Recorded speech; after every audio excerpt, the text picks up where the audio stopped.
menikahkan dan saya kawinkan putri kandung saya Pak Rifika binti Ali kepada engkau.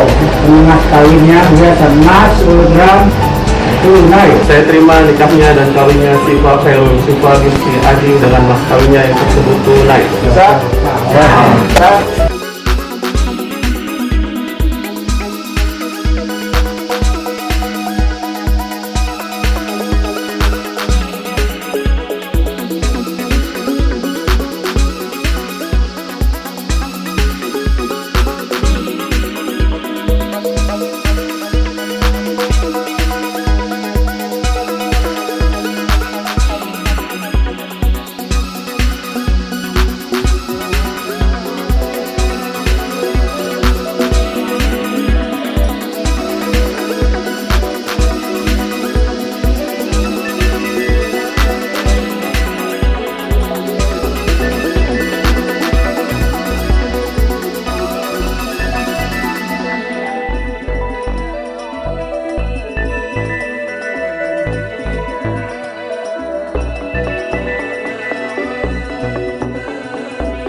محمد الفاتح لما أغلق والختم لما السبق ناصر الحق بالحق والهادي إلى صراطك المستقيم.